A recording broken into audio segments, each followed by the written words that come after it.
Ramirez with Kung Fu Culture. Basically, this is our kung fu based YouTube channel. So we're going over all things kung fu. So that incorporates like kickboxing, wrestling, um, also the Tai Chi, like the internal martial arts and self defense. And today we're actually going to talk about self defense and what it really is. It's not like in the movies when if someone hurts you, you have the right to just murder them. It's not like that. So usually this is a topic that people get kind of heated about because they just feel like they have the right to just murder people.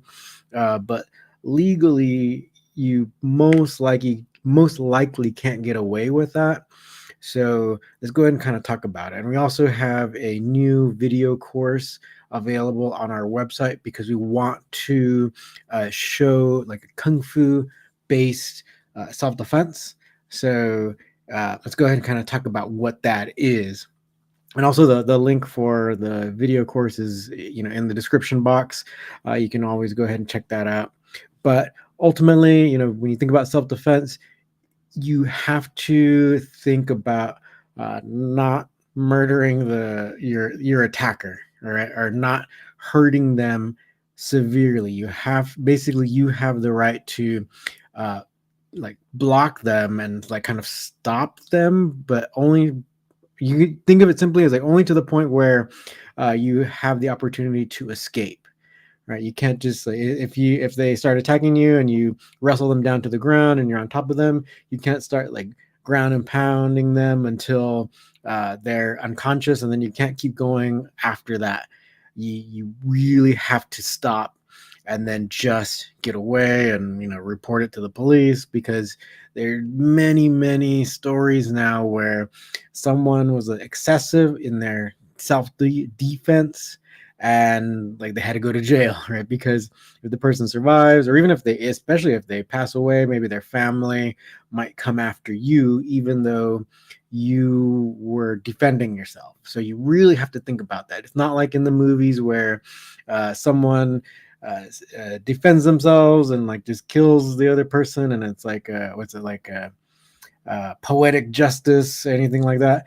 It doesn't really work that way in modern times, right? With all our laws and stuff, and it really doesn't matter like what country you're in, because a lot of the countries kind of have a same or similar outlook. Where yeah, like if someone is attacking you unarmed and you grab something like a stick nearby and you hit them and you knock them out and stuff, if they end up like dying because of the blow from the stick, you could be held liable for their death, right? So it's really unfortunate. It's kind of a weird scenario. So but you want to think about that way. You want to think about um, really trying to uh, find ways to get your space, keep them out of your space, so that you can then escape and uh, like not be held liable for any injuries, because you're not really causing injuries. You're just keeping them from hurting you. All right.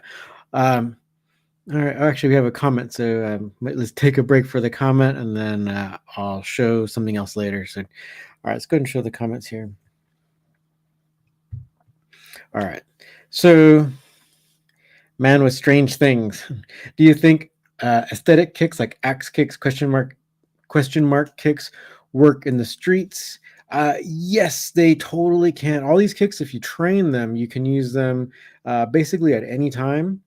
But yeah, you have to be careful, because like say like I've met someone in real life, right, who was wearing these really fancy boots at the club, and someone wanted to fight with them, and he was really great with kicks, and but kicking someone in the head with boots, like with the pointed tip right at the toes, just cracked this person's skull, and then the next thing that this guy knew, that he was on trial for severely harming this other person who started the fight. Right, so he ended up having to pay, like go to jail and stuff. because of that, right? So yes, with that being said, all these things can work, but it can be excessive, right? So a lot of times, then you want to be thinking in a way, kind of like grappling. You don't necessarily want to be like striking so much, maybe not necessarily to the head, then, right? So it's like, yes, your question or your comment, yes, they work, but you can totally hurt someone too much, right? Um, so you just have to kind of take into consideration. So if they're coming at you with a knife or a gun or something like that, potentially you would be able to prove that you were using enough like reasonable force to like where you had to like knock them out or whatever to stop them from murdering you. But yeah, you might have to prove that like in court or something. So um, if you can kind of work on, say, like what I call like the Tai Chi ball or Tai Chi principles, where you kind of, so if you ever seen Tai Chi, and I kind of wanted to talk about this, I wanted to do a whole separate podcast about it, but we can kind of talk about it a little bit now. And it's actually what our self-defense course is based on, is because like Tai Chi itself, like the creators of Tai Chi, they thought of it as a martial art. The whole intention was the whole fighting aspect, and so, but we can, but that like with that being said, like I know that has to be like unpacked, right? It has to be talked about and explained, because yeah, what you see in Tai Chi nowadays is you see old people in the park moving slowly. But it was always intended to be a martial art, like a self-defense style. And so when you think about Tai Chi, or when you're doing Tai Chi, a lot of it is based off the yin yang symbol, but a 3D version. So it's like a ball, right? Your Tai Chi ball that you're manipulating and moving around when you're doing all the Tai Chi movements. And so that translates into self-defense, in that, like, say if someone's coming at you, you kind of have this roundness to your body, and you can create like a block, right? So if they come in to try to grab you, you can kind of round your arms. Don't necessarily like push at them straight, like where you straighten your arms. You keep a nice roundness, and it's enough to block them. Or if they're trying to strike you, it's not just like blocking up kind of rigid, like maybe like karate or something like that. You kind of can keep some of that roundness, and then you can kind of deflect the downward slash of a knife, where you're able to deflect and then bring their arm over your body, or you can deflect it, but not like in a hard, rigid way. You still kind of have like a slight bend in your elbow. You have that roundness that can help keep some space between you and your assailant. And so even like if someone does grab you, right, like a bear hug or something, you can still create some of that roundness, like a roundness in your back. So you can kind of create some of that space where you can then maybe, if you're chest to chest, right? So if you stay flat, then yeah, you can't fight them back. Your arms, you'll be restrained, but you can create some kind of a roundness. I know you can't really see too much on the video, but you can kind of create this roundness where you'll have space where you can bring your hands up. You can totally then, push their chin back, kind of give a little bit of a eye gouge kind of thing going on, where you can get the other person to be so uncomfortable where they have to let you go. The Tai Chi has a lot of things like that, where there's like this whole idea where you're holding the Tai Chi ball, right? So it's like a 3D ball. It's not like a flat image, how you can see the yin yang symbol. No, it's like imagine a 3D ball, like a basketball or something that you can manipulate. And that's what's going to help you to kind of keep some space between you and an attacker. And you kind of deflect them, move them around a little bit. So actually, with that being said, feel free to ask questions, but I want to show a little video. You might have seen it if you're subscribed to our channel. You might have seen the little preview of our course, but here's our little advertisement of it. So you kind of see some of the when if you look at it, start trying to view that, or try to see if you can't see that roundness or the Tai Chi ball, because this is what it's based off of.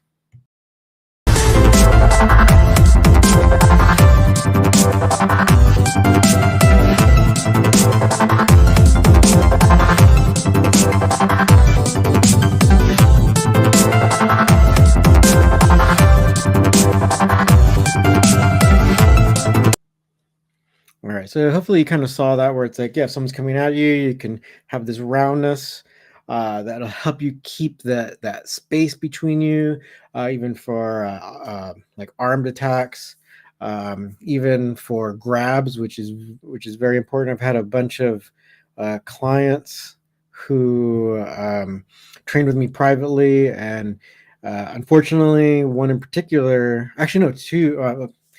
Uh, Two that I'm thinking about were grabbed in an attack, and they had to use these kind of joint locks to escape. So luckily, they'd been training with me already, so we've gone over a lot of the grabs. We were also working on sanda, so like the kickboxing stuff, but plus some of the self-defense stuff. So two of them in particular were then attacked. One was like, all right, so this is the thing where it's like you're not always going to be a danger. One was attacked when she was trying to break up with her boyfriend, and the guy really tried to beat her up. But once he grabbed her, then she remembered. She told me that she remembered what we are training, and so then she used like this joint lock to get herself out of his grab, and then she ended up then attacking him back, and she was able to force him out of her apartment. And another one was attacked, and actually so some of these scenarios are actually in our course. So one was like that double hand grab where a bigger guy thinks that he can just like manhandle a smaller woman, but there's still ways to get out. So using these kind of roundness principles, and so they're those in particular are in our course. All right, let's go ahead and see the next question here. All right. Why most Sanda people don't use powerful aesthetic kicks like Kyokushin karate most of the time? And what's the best way to win if you have if shorter hands? Um, so let's make sure you had a chance to check that out on the screen.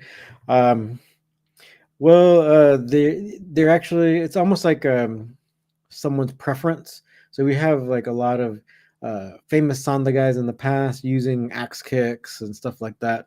Right now, well, I think it's always been the case where one of the like main kicks is the side thrust kick, right? So that one's kind of always been there, and the roundhouse kick. So those are like the two main ones. But then you'll get people who use a lot of back spinning kicks. You'll see like a lot of the people from even from the United States, Kung Lee use a lot of that back spinning side thrust kick, like the um, you're facing them, you turn around, and it's like the side kick, but the spinning version. So it's not like the what people often call like the wheel kick, where they go all the way around. It's like you're facing the person, you spin around, and you throw that side thrust kick directly at the opponent.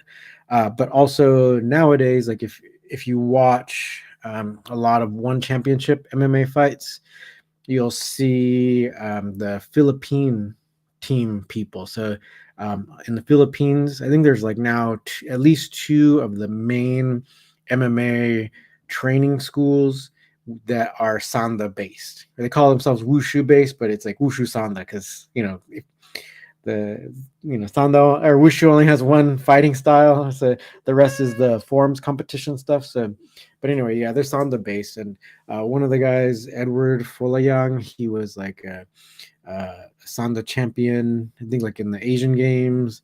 But they also have a lot of fighters like that you can look up. So I would say like look up on YouTube, right? A lot of these things because One Championship has put a lot of really great compilations out there. So Edward Folayang, and then also this other fighter named Kevin Bellingon from the Philippines as well, from the same camp. He does a lot of those back spinning kicks. I mean, basically a lot of people from that team because they still have people fighting. I think like one of the guys fighting nowadays. I think his last name is Kingad. So Kingad, I believe, Kingad. He's doing really well in MMA because you can also see. So, like going back to your other part, where it's like, what's the best way to win if you have shorter hands? Then perhaps if you can't reach them with your hands, you got to wrestle them, right? Maybe you can get good at catching kicks, catching or like once they come in, throwing punches and stuff, then you can use your wrestling, right, to grab them and throw them down. And that's one of the really cool things about Sanda because it does have that wrestling aspect. And I think it comes from a lot of the kung fu styles having like a lot of these takedowns and stuff in them already. So, so Sanda has that. So you kind of have like different things you can use for different ranges, right? So and also for different body types, right? We all can't be like the tall or even sometimes taller people. Like everyone's body's a little different, right? So everyone's arms are going to be a little bit longer, or you'll be a little bit taller with like short arms or short with long arms or whatever. It's like everyone's body's like just a little bit different.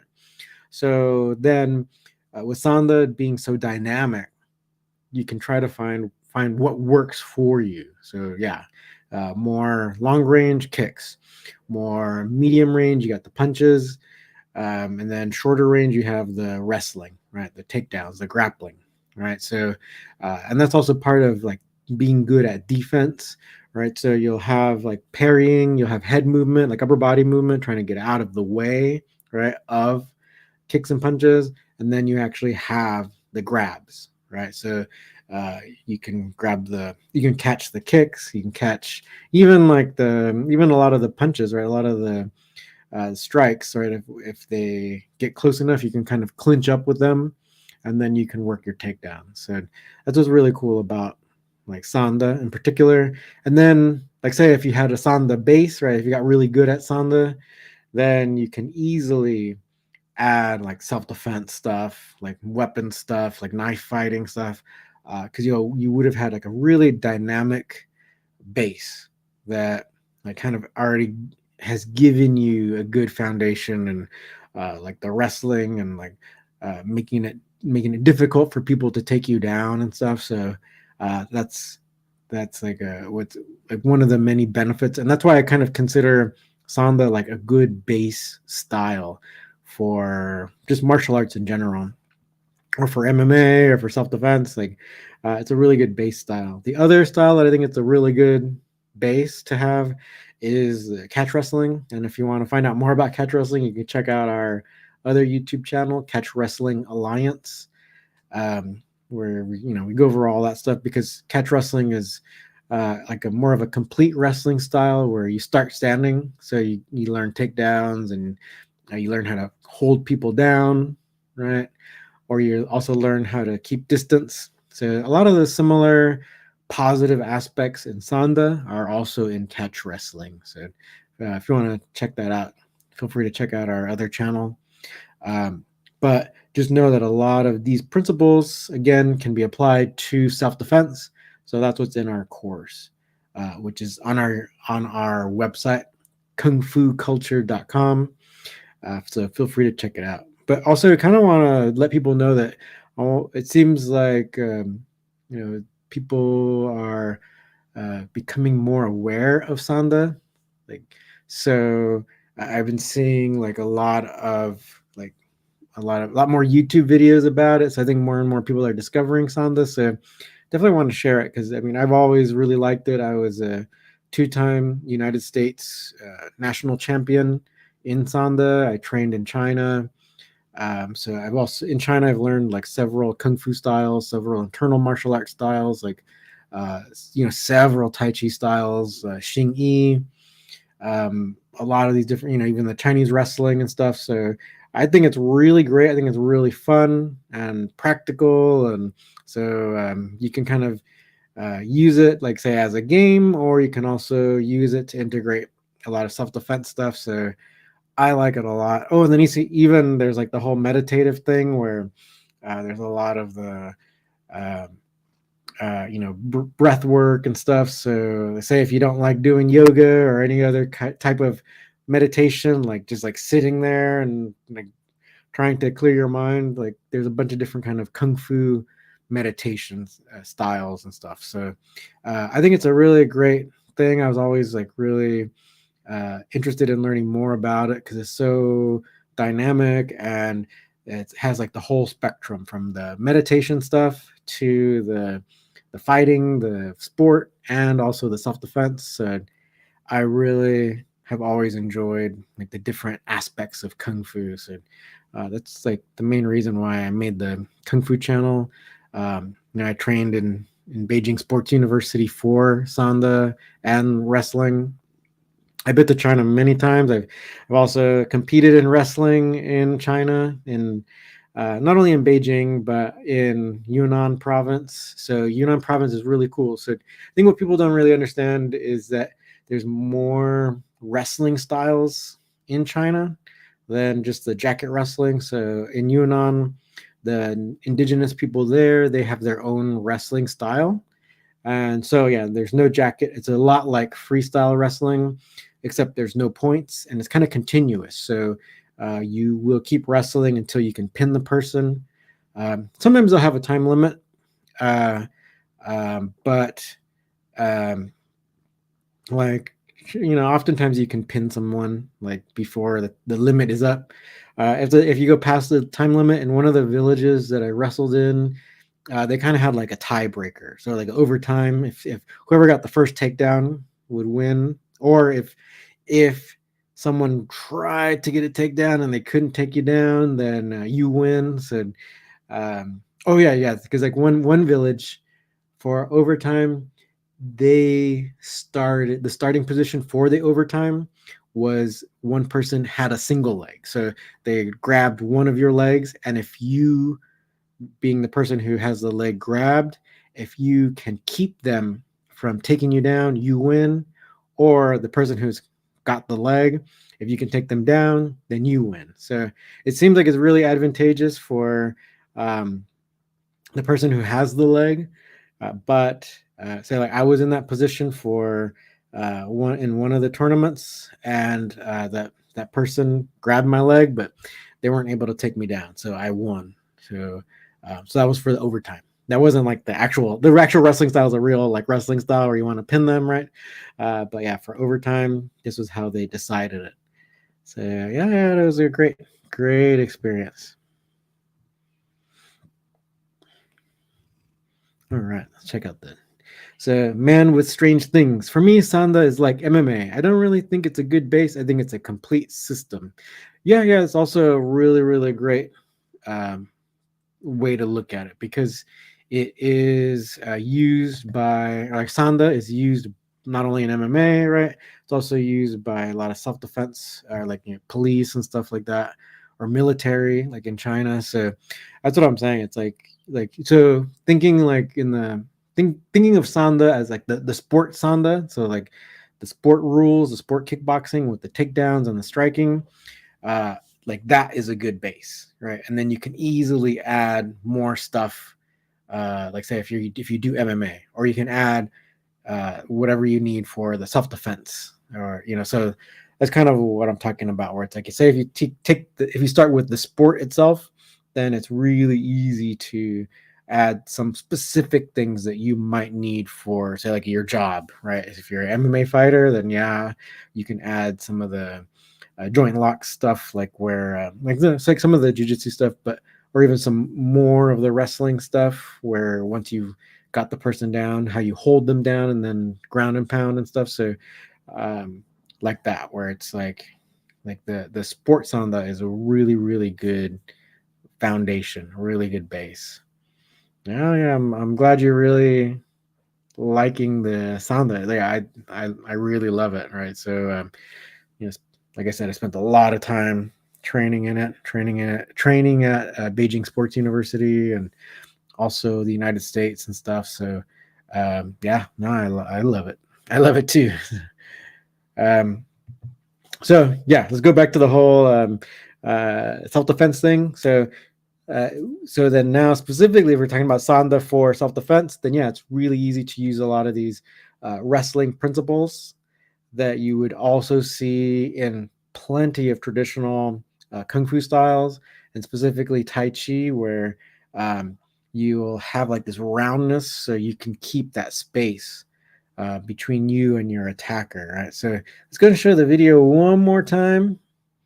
So now that we've talked about it even more, let's see if you can kind of see it in the short clips. All right, so here we go.